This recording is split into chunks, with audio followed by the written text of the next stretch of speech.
Hey mga brods, may balita nga tayo dito po kay Ranido De Ocampo. Yes mga kabrods, paano ba naman kasi gustong kunin as head coach na ng San Miguel Beermen ayon din sa reports and rumors natin. Sabi nga nila, why not mag-try naman ng panibagong sistema, panibagong head coach ito pong SMB.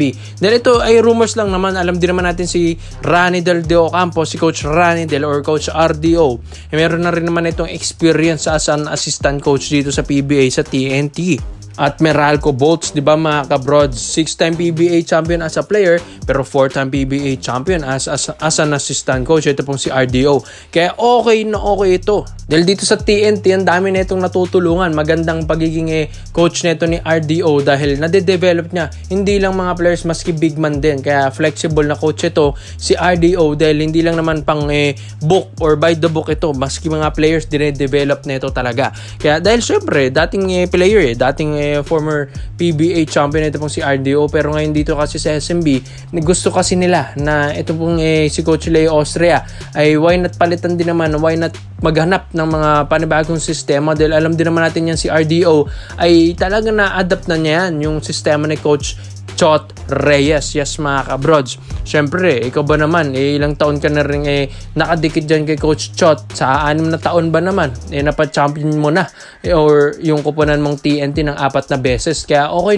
na rin ang performance at coaching career nito ni Coach Ranidel De Ocampo. At ito kasi mga kabrods, why not diba mai-share niya yung sistema ng TNT dito sa SMB. At ito, why not na ito pong SMB naman i-try nila ito pong si Coach Ranidel De Ocampo. Wala namang mawawala di ba mga bros. Ito naman ay reports and rumors lang dahil ang SMB kasi ay nakastick pa rin kay Coach Leo Austria at gusto pa rin ng SMB na si Coach Leo Austria pa rin ang kunin nila. Pero yun nga, sa pagkabagsak ng SMB ngayong season, sa pagkatalo nila against Rain Ocean Elasta Painters na napakaaga ng exit nila, ang aga nilang na-eliminate mga kabrods, si Ranidel De Ocampo na tuloy ang isa sa mga nakikitaan nila na maging head coach ng SMB. Ito-try lang naman dahil isa rin sa mga reports and rumors natin na gusto na rin ng SMB na mag-try ng ibang head coach, maski si Coach Jimmy Alapag na ngayong nasa Stockton Kings sa Sacramento Kings mga kabrods, gusto na rin kunin ito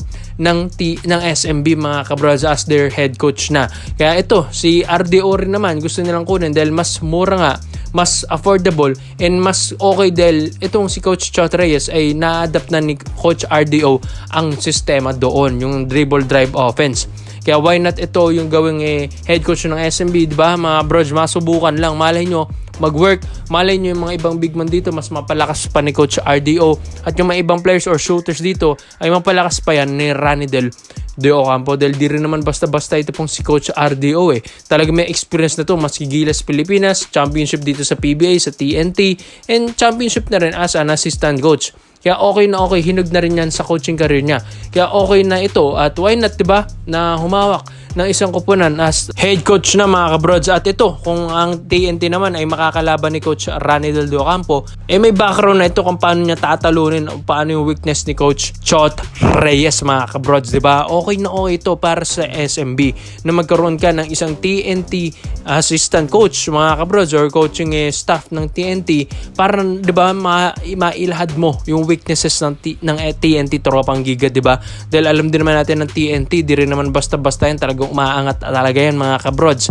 Kaya ito, mahirap talunin ng TNT dahil ang ganda ng mga plays na ginagawa yan ni Coach Chot Reyes, one of the best coach dito rin yan sa PBA. Kaya kailangan ng pangontra na meron kang Ranidel De Ocampo as your head coach na matagal nang nakasama si Coach Chot na alam yung weakness doon. Kaya ikaw sa tingin nyo mga brods, Coach RDO as a head coach ng SMB, komento mo lang mo dito mga brods at isa natin yan.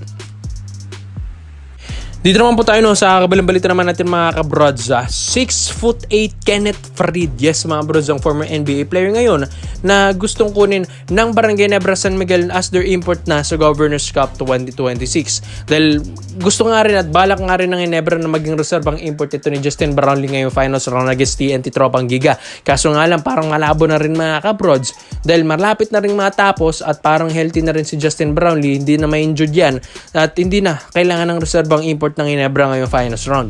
Kaya gusto ng Ginebra sa Governors Cup na. Ito kasi, puro sila Justin Brownlee mga kabro. Sa Governors Cup, ayon din sa reports and rumors, baka taasan yung import height limit. Baka gawing 6'8" na yan at pasok na pasok itong si Kenneth Faried dyan. Dahil gusto rin ng Ginebra na masubukan si Kenneth Faried.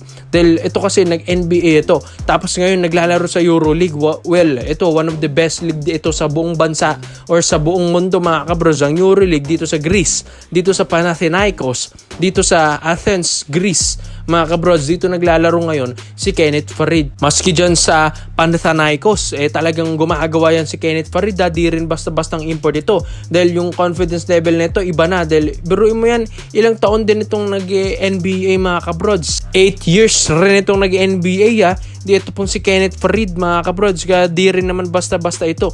Ito ngayon binabansagang dama animal Kaya nga mga kabrods, mahirapan talaga yung iba dito dahil animal talagang maglaro itong pong si Kenneth Faried. Dahil ito, sabi nga nila, ang layo daw sa laro ni Justin Brownlee, si Brownlee scorer. Itong si Kenneth Faried mga bro, scorer rin naman ito pero mas matigas nga lang kay JB.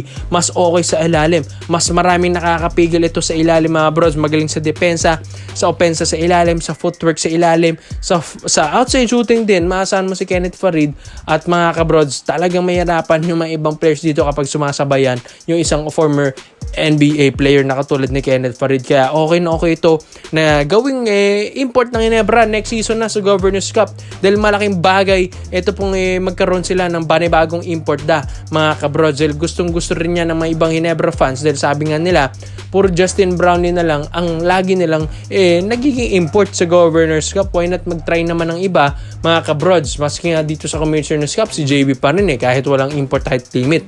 Pero okay naman itong Ginebra. Tignan nyo naman ngayon ang narating nila sa ngayong Commissioner's Cup. Kaya okay rin naman si JB pero why not mag-try naman ng ibang import ang Barangay Ginebra San Miguel, di ba mga bros? Malay nyo mas mag-work ito.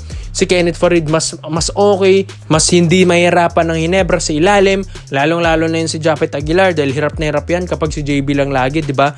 Syempre, ikaw ba naman ang pinakamalaki sa kupunan mo kaya hirap na yun sa ilalim si Japet Aguilar.